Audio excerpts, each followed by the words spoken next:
Hi అండి. నేనిక్కడ పుదీనా రోటి పచ్చడి చేస్తున్నానండి. చాలా చాలా కమ్మగా ఉంటది. ముందుగా 2:30 స్పూన్లు నువ్వులు వేయించుకున్నాను. ఆ తర్వాత కొంచెం ఆయిల్ వేసి పచ్చిమిరపకాయలు ఈ విధంగా ఫ్రై చేసుకున్నానండి. ఆ తర్వాత పుదీనా 2 కట్టలు తీసుకొని ఈ విధంగా కాడలతో వేసుకున్నాననమాట. లేత కాడలతో. ఇదిగోండి ఈ విధంగా ఫ్రై చేసుకొని అవి కూడా తీసేసుకొని టమోటాలు వేసాను. 2 టమోటాలు. దాంట్లో కొంచెం చింతపండు వేస్తున్నానండి.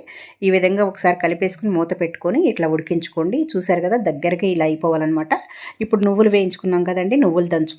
ఇవి మెత్తగా దంచుకున్న తర్వాత పచ్చిమిరపకాయలును మనం పుదీనా ఫ్రై చేసి పెట్టుకున్నాం కదండీ! అవి కూడా వేసుకొని మెత్తగా దంచేసుకుందామండి. ఆ తర్వాత కొంచెం గల్లుప్పు వేసుకుందాము. గల్లుప్పు కూడా మెత్తగా దంచుకున్న తర్వాత జీలకర్ర, వెల్లుల్లి రెబ్బలు కూడా వేసేసుకుందామండి. చూసారు కదా! ఈ విధంగా వేసేసుకొని ఇవి కూడా మెత్తగా దంచుకున్న తర్వాత మనం టమాటాలు ఉన్నాయి కదండీ! ఈ టమాటాలు కూడా మగ్గిపోయినాయి కదా! అవి కూడా వేసేసుకొని ఇది కూడా మెత్తగా దంచేసుకుందామండి. చాలా చాలా బాగుంటుందండి. కమ్మగా నువ్వులు వేసాం కదా! చాలా చాలా టేస్టీగా ఉంటుంది. ఆ తర్వాత తాలింపు పెట్టుకుంటాం.